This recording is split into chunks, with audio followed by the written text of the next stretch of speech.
easiest thing in the world is to complain. So when someone says, enough with the complaints, it's time for solutions, you listen. And that's exactly what the Winterland Impact Festival is all about, spotlighting urgent issues and rallying around solutions. Set under that beautiful big sky of Montana, this weekend, packed with filmmakers, artists, and thought leaders, challenged audiences and attendees to move beyond talk and take action towards the future we all know we need. What follows are interviews with the change makers and storytellers who inspired us this weekend. Enjoy, and we'll see you down the road. Casey, thanks for joining us this afternoon. Jake, it's a pleasure to be with you. Yeah, I just finished watching your film, which thoroughly enjoyed. Heavy topic, but just really well done, orienting people to the urgency of the climate issue. Yeah. I think what I loved, it was like in like its simplest terms, you know, in one region, not the simplest terms, but saying, if you don't believe in it, you know, here's some science, and then what can we do about it? I was curious because I want to get into the film, but what was kind of the entry point or the genesis for this project specifically for you? I was asked to make the movie, and we made a 9-minute movie for a water policy summit that was supposed to take place on October 9th, 2022. And so I made this 9-minute movie, but the climate summit had to be canceled because of Hurricane Ian. Oh, geez. So that wasn't going to happen in October. I mean, that happened in September 29th. So almost exactly 2 years ago to the day. And so then we had to postpone the summit. And they said, and then we played it in April. And then they said, can you expand that thing? Everybody wants to see more. So we went back in and incorporated a lot of elements about Hurricane Ian that basically devastated Southwest Florida. So we rolled it into a larger thing that PBS wanted 26 minutes. So it's no hazard that it's 26 minutes and 56 seconds because that's a PBS prescribed length of a half-hour movie. Okay. So we made it, and then now it's been in 48 festivals and won awards, and you know, we've been taking it around. Yeah. But when was it released? When was the premiere? Well, I guess we did a bunch of premieres. It appeared at a few festivals, and it's kind of going through the festival circuit. We did a premiere in Florida about 6 months ago. But it is interesting. I mean, it's basically about Southwest Florida. Yeah. But it has implications that are broader, partly because Florida is kind of a poster child. I mean, I didn't predict that they'd have one of the worst catastrophic follow-up hurricanes known to Florida yesterday.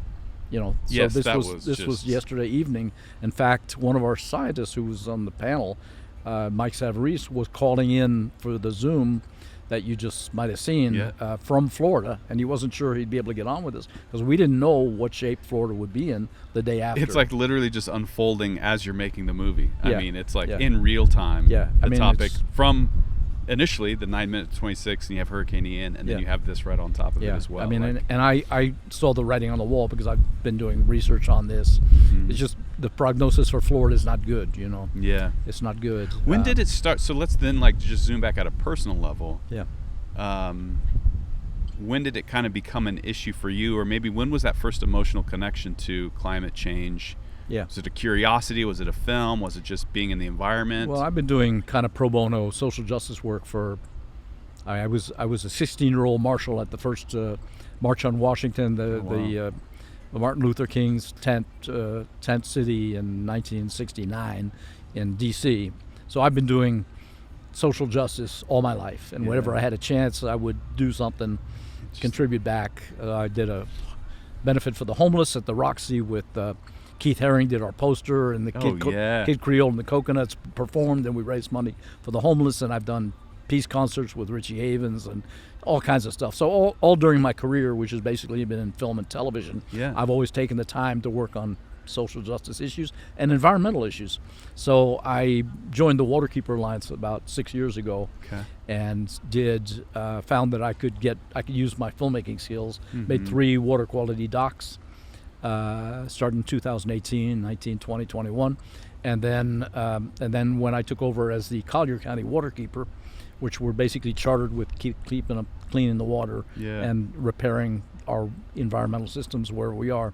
I decided to kick climate change up to the top ranks. Gotcha. Because I've been a kind of advocate of this for a while. Why water? Water is the theme, and obviously now hearing this, part of Waterkeeper, what is it for you?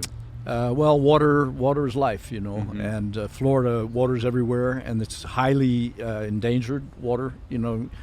Water's going to become a very scarce resource, so we have to basically be good shepherds of water going forward. It's going to become increasingly rare to have clean water, pristine water. So this has to inform the work we're doing. You got to be mindful of the water, and it kind of naturally segued into climate change. Yes. So I went to the Glasgow COP conference in Scotland, and then I basically the next year we went to the Sinai Peninsula for the next COP, and I narrated daily reportings from the COPs. Oh, wow. So for the Waterkeeper Alliance, so we did daily 1 hour reportings every day, like live podcasts. What happened that day, and I had to step back a little bit because I've got another project that's kind of taken over, but it's still really important to me. The water quality, environmental quality, and a whole range of social justice issues, not just that. Connected to water. I love that. Maybe would you orient people to your kind of career? I mean, even you go back to even just your work in social justice, referencing the march. I mean, which is amazing, and you kind of have that like giving back side, but just the whole of your career, what has it been about? Well, basically, I come from generations of filmmakers. So my grandfather ran Paramount in the 20s and 30s. Wow. Was a co-producer on the first movie to win an Oscar in 1927 called Wings. What? My grandfather was named B.P. Schulberg, and he was a big deal in Hollywood, and there's still a building with his name on it in the Paramount lot. I mean, there isn't any deeper connection, I don't think, into filmmaking. He basically started in 1917. So what? Our Schulberg legacy in the film industry is basically as long as there has been a film industry. That is insane. Yeah. So then my father and uncle got into the business. My uncle had a lifelong stammer, so he didn't become a producer like his dad, but he became a screenwriter, a novelist and screenwriter. And he wrote On the Waterfront, the Marlon Brando movie, 8 Oscars. And then he made a bunch of movies and wrote a bunch of novels. And my father kind of went to Europe. My father collected war crimes evidence for the Nuremberg trials. Oh, wow. Because the Nuremberg trials, Chief Roberts decided that he would only incriminate the Nazis with their own footage. Oof. He didn't, because he thought if there was Allied footage, occupied footage of the atrocities, that it might be suspect. So he made a conscious decision, quite interesting, to only incriminate the Nazis with their own footage, and they shot everything. They were unabashed. So all that footage you see of skeletons being shoveled into mass graves, that was footage that my father and uncle uncovered in Germany right after the war. No way. And they were charged with going around scouring Europe to find footage shot by the Nazis to be used during the Nuremberg trial. The first time film had ever been used as evidence in a trial of any kind. Wait, what year was that? This was 1948. 48. Yeah. That's amazing. Yeah, so my father was 26, Marine Corps Staff Sergeant, OSS, which was the precursor to the CIA, part of John Ford's unit, because they had John Ford ran the film unit for the OSS, which was the precursor to the CIA, and my father came out of the Marine Corps to join the OSS. My uncle came out of the Navy as a Navy captain to join the OSS, and they were both in this unit to go around and find this footage after the war. And then my father made the definitive documentary on the Nuremberg trial. Okay. And then what was the name of that? It was called Nuremberg: Its Lesson for Today. Okay. Which is just as relevant today as it was in 1948. How far was that gap? When did he make it? He made it in 48. Oh, he made it in 48. 48, yeah. Okay. So, and my sister, who's a filmmaker, has produced about 15 movies, took that movie, found it, restored it, and took it all over the world. In fact, was paid by the State Department to take that movie all around the world to show how American,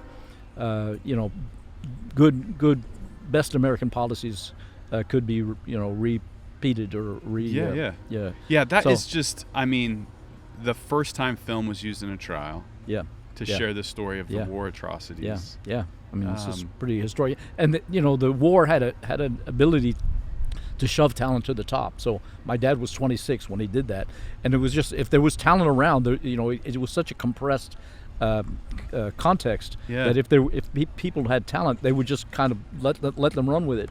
So my father then went on to run the film unit for the Marshall Plan, because the Marshall Plan basically restored the infrastructure in Europe after the war to kind of resuscitate the European economy. And they had infrastructure, telecom, all this stuff, roads, all these industries that they had to kind of redevelop out of the rubble.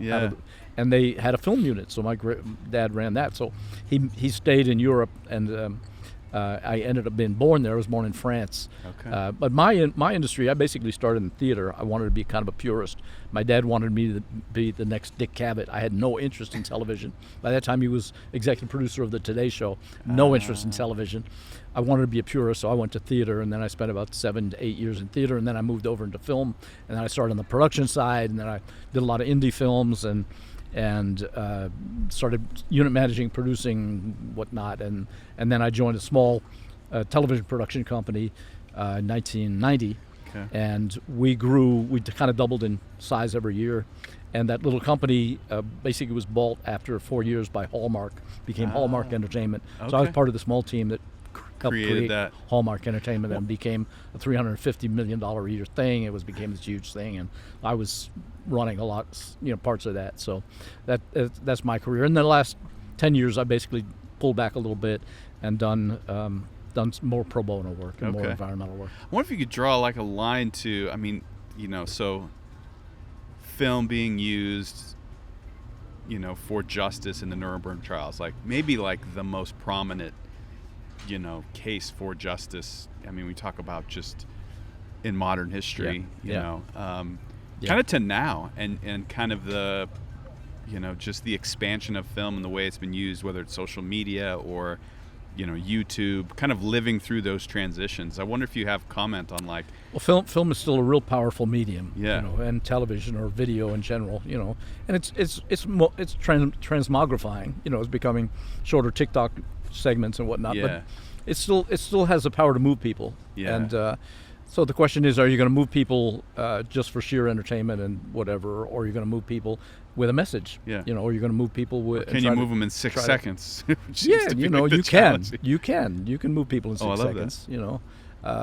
So how do you do that and try to keep kind of moral compass and move forward? Try to do well, but do good as well. So that's always been kind of fundamental for me. There's we have a limited time in this universe.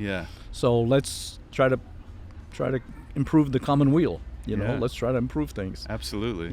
And it seems to be the largest way we can think of now is just taking care of the planet. Ecologically. It's like it's as big of a topic. There's plenty, but it's important stuff. It's going to affect everything.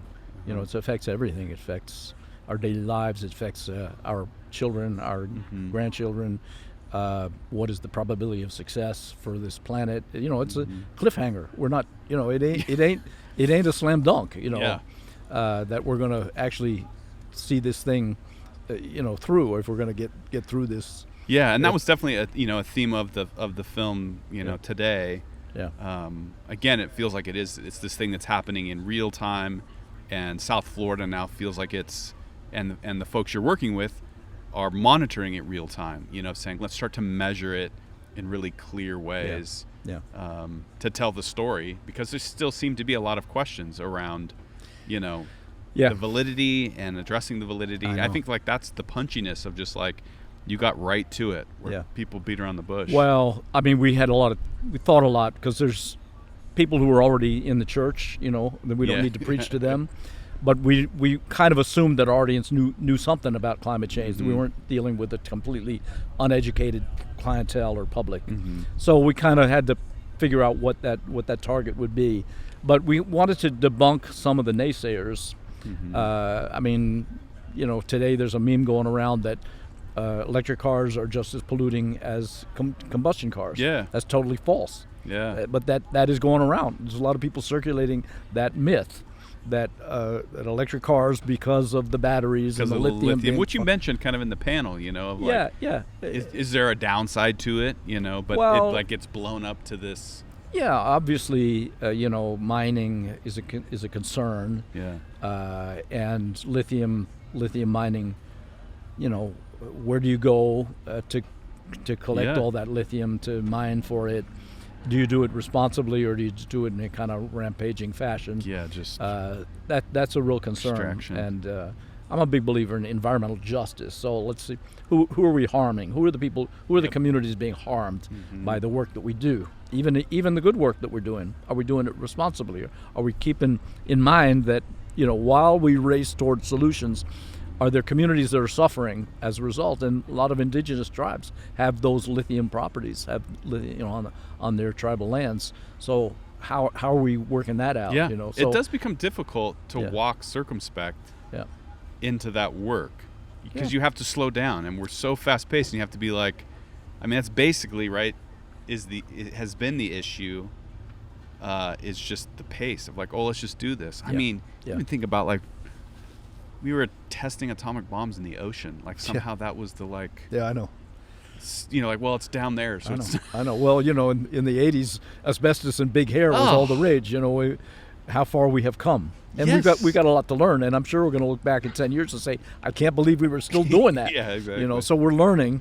People are becoming more conscious to this issue, and there's a lot of learning still to go. We haven't gotten, like I was saying, it's like a bell curve. Yeah. And right now we're at the very early stages of this curve. It needs to go from flatlining to curve, and then actually get on this train where people actually understand, the gravity of it and participate. And private enterprise has to participate. Yeah. They have to stop, working against it and jump on the train. Yeah. So it'll be cumulative, and then people will actually start to get, they'll move from being apprehensive to being undecided to being kind of slightly convinced to being enthusiastic. Yeah. People will get there. We just have to help nurture that a little and bit. it is, and it's kind of like that, like you said, it's the daily.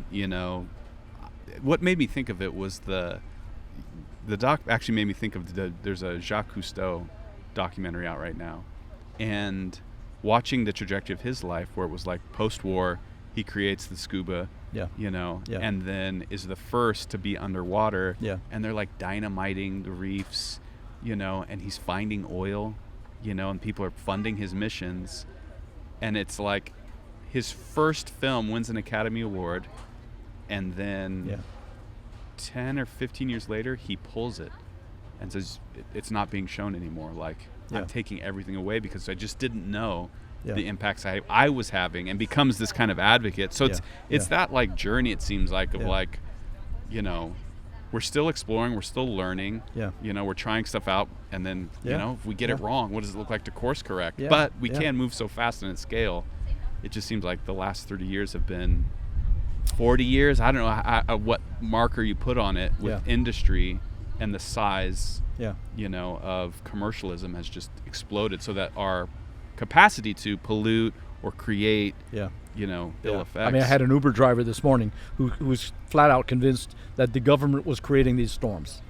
Like the hurricane we saw yesterday in Florida was created by the government, little by ray guns or something, forces that we don't know about. And I said, I'm a little bit of a conspiracy skeptic. I think there are market forces which are very powerful. There you go. And sometimes nefarious, but they're they're monetary. Yes. They're not They're not diabolical. It's not 7 people sitting in a not Dr. star Evil chamber, making the thing. pulling all the strings while we don't know, But there are forces. There's a lot of money at stake. So the oil and gas industry is not going to go willingly into the night. No. They're not. They're going to fight tooth and nail to hang on to their segment of the market, and they may resort to unscrupulous means. Yes. So we got to kind of come at them as well. We got to come at them, hard and fast. While we try to convince the public that this is actually a good thing. And not only that, there's economic potential in these solutions. There's Yeah. they can kind of convert Yeah. and find new ways to make money. So Yeah, what are those? So are there some new projects film-wise, or what else are you kind of working on? well, I'm working right now. I'm laying the groundwork for a large resort in Oklahoma, Okay. which is a totally different project. But if we pull it off the way I hope to, it's going to be the largest renewable, sustainable resort in North America. So Wow. and that's what took me to Oklahoma about a year ago. Why Oklahoma? Because I'm partnering with the Seminole Nation out there. Oh, okay. That I've really gotten to like. I've become very, very fond of the chief. I admire him, Yeah. the chief of the Seminole tribe. What's his name? His name is Chief Lewis J. Johnson, Okay. and he's been in office for about going on 4 years, and he's going to have an election next July. We hope he'll be, well, we'll see if he gets reelected. It's Yeah. up to the tribe. But we're kind of laying the groundwork for a large resort that will transform that part of Oklahoma. What was your connection to the Seminole tribe? That's a funny story. My father and uncle, I said we were filmmakers. My father and uncle made a movie in 1957 called Wind Across the Everglades. Okay. So this was an era of 57 when they would dress up white people, paint them up, and send them out as Indians, So this was a story about, and my uncle had come off the success of On the Waterfront, which won 8 Yeah. Oscars, huge success, unexpected success. And so Warner Brothers said, basically, whatever you want to do next, you can do. Well, you got carte blanche for your next movie. Amazing. And so he said, I want to make this movie about the early Audubon wardens in the Everglades fighting to preserve endangered birds from poachers who were wiping them out to extinction Yeah. to service the plume trade in 1900s of Boston, New York, Paris. All the ladies had plumes in their hair. And meanwhile, in Florida, whole rookeries were being annihilated. So this was a feature film, wasn't a documentary. Chris Plummer's first leading role. Oh, no way. Burl Ives played the head of the poacher delegation. Peter Falk's first ever movie, 26. He was in the posse of Burl Ives, and a lot of Seminole roles. Yeah. Because it was in Seminole country. And my father and uncle, because they came out of kind of a more realistic filmmaking, Yeah. they were determined to have all the Seminole roles played by genuine Seminoles, Nice. which was really unheard of Yeah. in '57. I mean, they just had somebody playing Osceola was a white actor 2 years earlier, so all the hair makeup was absolutely authentic to 1906. The way the Seminoles were handled in the film was very respectful, and then a large role in the movie, a character named Billy One Arm, was played by then chief of the tribe, Corey Osceola, who was a very charismatic guy. He had one arm from youth, from his childhood. And so the Seminole tribe of Florida smiles on that movie because they said those Schulbergs actually they did us right, That's and this was great. before gaming. The Seminole tribe of Florida invented Indian gaming. Oh, wow. They were the first tribe in America to have Oh, a geez. casino on an Indian reservation. They came up with the idea. But this was 79. This was back in 57 when they were kind of, just kind of scraping along and selling Yeah. trinkets by the side of the road. Nobody was trying to, curry their favor. They had, Yeah. But my father and uncle were determined to really respect them, do everything, perfect adherence to Seminole customs. So every Seminole role in that movie was respectful. And so it introduced me to the Seminole tribe of Florida. That's how That's a I got. great backstory. Yeah, that's how. And I was 5 on the movie. I was 5. I was an extra on the movie. And so you're on set. I was on set. I'm an extra. You got to look quick. I like scurry by. I'm 5, but I'm there. So then that just kind of remained with you, and you reached back out, or just have always had a relationship over the Then years? I moved to Florida unexpectedly in 2012. I've been living in France for 14 years and making movies over there and doing my thing. Came back to Florida, and then I had an idea for a movie that would involve the Seminoles. I approached them, and it was an interesting story because I only knew one person who knew the tribe at that point, and I kept calling her, and she said, "Yeah, I'll arrange a meeting with you with Jim Billy." He was the chief of the tribe, legendary guy, wonderful guy, cursed like a sailor, didn't give a shit. He would walk. I don't know if we're allowed to say that we're on the good, we're good. podcast. Yeah, he would walk into these meetings with multinationals, they're all suits and all. He'd wear a T-shirt and dungarees and cursing up a storm, and I didn't care. And he's a really colorful character, wonderful guy. Yeah. And my friend who was a member of the tribe, whom I got introduced to, said, "Yeah, I'm working on the meeting. And finally, I said, this has been like 8 weeks. I said, how come this meeting's not happening? So I finally went to another childhood friend of mine, whose father had worked on the movie with my dad on the Wind Across the Everglades movie, and he said, "Yeah, I got an idea." So he said, "Let me call somebody." The next day, Jim Billy calls me. Yes. He says, "I hear you're looking for me. This is Jim Billy." And so I got to meet Jim Billy, and I spent a lot of time with him, and he's a character. And I go up and sit with him on his front porch in Brighton, and we would just tell stories. And I told him about the water, Wind Across the Everglades thing. I got to know him quite well. And he said, I knew you were looking for me, but that first track was not going to run. You got to come up through the criminal element. If you want to talk to me, you got to come up through the criminal element, because the other guys, they did marijuana dealing and whatever. Yeah. It was like a kind of, and that's Jim Billy. It was funny. funny. Yeah, it was funny. But I'm headlong into this project in Oklahoma, and trying to do right by the Seminole Nation out there.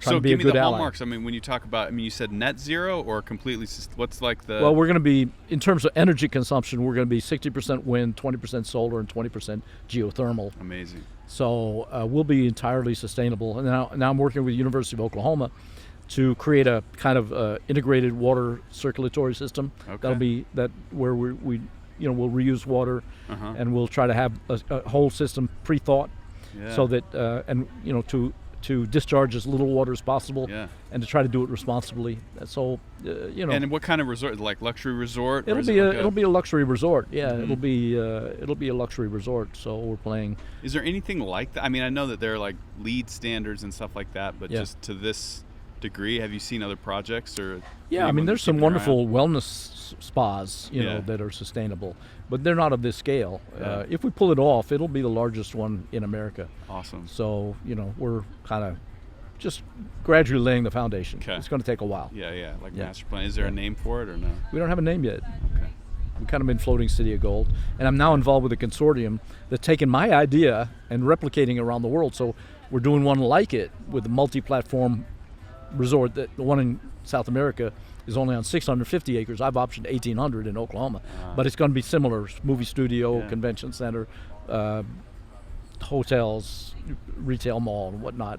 Is there something unique about the tribes being open to this, where it is easier, or is it like, or is there a connection there, or is it just worked out like, wow, this is a good relationship? Well, the gaming aspect is a kind of financial driver, so yeah. we need to partner with the tribe in Oklahoma for the Gotcha. gaming aspect. And it's funny. I'm getting to know Indian country a little bit, and it's fascinating. Yeah. Every tribe is run differently. Some have 2-year terms, some have 4-year terms, some have longer terms, and then they all have different kind of governmental apparatus. Some of them have extremely powerful general councils. Some of them run the show. So each one is a sovereign nation, and each one is run kind of differently. So you got to learn the politics and how that all works. Yeah. It's fascinating. The other thing I'm learning is that the boundary between the federal government or the state governments and Indian tribes is not fixed in concrete. It's shifting all the time. What does that like? What does that mean? Well, the tribes are fighting for more rights and more liberties. So there was an important ruling, Supreme Court ruling, 2022, called McGirt versus Oklahoma, and that by virtue of that Supreme Court ruling, the tribes in Oklahoma have rights to more. They can increase their rights. So that's kind of like percolating in the system. See how that plays out and how they can take advantage of that Supreme Court ruling. Yeah. So it's last night's film, Bring Them Home, kind of had that thematic. A lot of those themes of like, it was about bringing bison home to wild bison herds back to like original landscapes. Yeah. Yeah. And the tribes, the Blackfeet, connected to it. Yeah. And this theme kept popping up of like, why was it so politicalized? And it's like, well, it's this symbol of like, hey, we've managed the population, the government's managed the population of the tribes, and it mirrors the bison, and going like, there is a fear or a worry, but it does seem like, well, trying to go back and you can't unright wrongs, but going like, what does this mean, and how does it look moving forward with the tribes? Yeah. Well, there's almost a sacred connection between bison and tribes, many tribes. Basically, it was so important, it was so critical to their livelihood, from sustenance to clothing to, lore and traditions. And the American government systematically exterminated bison basically to diminish Indian power. Yeah, it was their food supply. It was everything. It Yeah. was Yeah. how So, they made and and in Oklahoma has 39 federally recognized tribes. That's where the whole Trail of Tears ended, in Oklahoma. Yeah. So the tribes were relocated from all over the eastern part of the country, some of them from the Midwest, and basically given land that was considered unwanted in Oklahoma. So they ended up with 39 tribes in Oklahoma, more than any state in America. And that was a dreadful, historic moment in American history. Yeah. That whole Indian relocation. Thank you, and Andrew. so complex. Andrew you put, Jackson. like, sovereign tribes together. Yeah. You know. So they're trying to make the best of it and resuscitate their tribes and keep their lore and keep their language and keep their culture going. And I'm just intent on being a good ally. I'm not a tribal member, Yeah. but I don't want to hurt. I don't want to do no harm. Do no harm, and if you can contribute something positive, all the better. You know? So did the impetus, was it kind of born out of that climate passion and just trying to model good ways forward and finding a solution that's benefits people? That's why I want it to be renewable, sustainable, because I have deep convictions about that and about how the thing should be run responsibly. I'm quite determined to make it a responsible endeavor. So we're going to try to be good corporate citizens, good citizens, make money. Mm-hmm. Nothing wrong with making money. Yep. But do it in a responsible way. Yeah. I want to rewind back just to you've had such a deep history. You have this familial history in the film industry, then your personal success. Yeah. What are some things to up and coming filmmakers, that have been hard fought for you, lessons, learned in bringing stories to life? I did that movie with Peter Falk, I told you, and I had the opportunity while we were making that movie to bring some students in and have him talk to them because he's a legendary actor by that time. It was after Columbo and everything, and he said, I said, Peter, do you have any advice for these young students that you've got an immense career, done movies with Cassavetes and all kinds of people? He said, yeah, sit down whatever you can. That was his advice. Was what? Sit down whatever you can. And it's almost like a Zen koan, right? It's so simple, and it's true. You get to a certain age, you like to sit down. My advice to young people: I love that. try to push stuff out that's positive. Yeah. Try to follow your passion.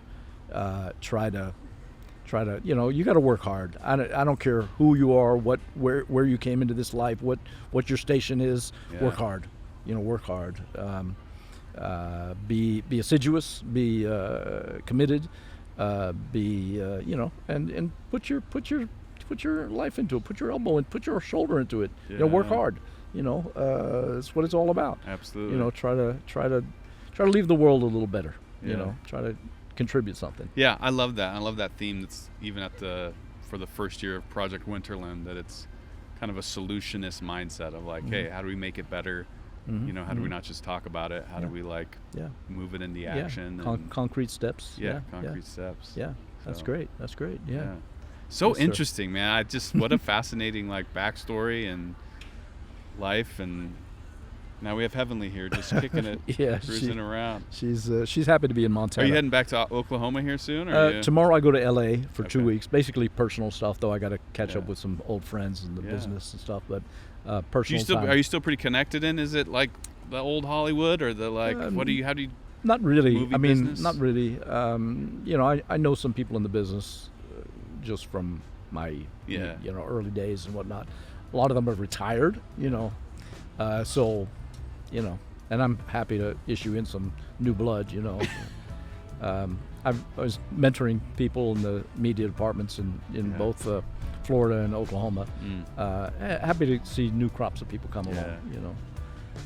So interesting. Cool. Well, thank you so much for talking with us. That was awesome. It's been a pleasure, Jake. Yeah, very good. And where can people watch The Urgency of Now? And it's publicly available, so let's see. Maybe my personal Facebook page would be the easiest place to go, but I can put it out there. Yeah, we'll put it in just Casey Schulberg. I do have a website, but I got to renew it. Got to update it. Yeah. Nice. Cool. Yeah. Well, great. Thanks again for talking, and great film. Yeah. Thank you, Jake.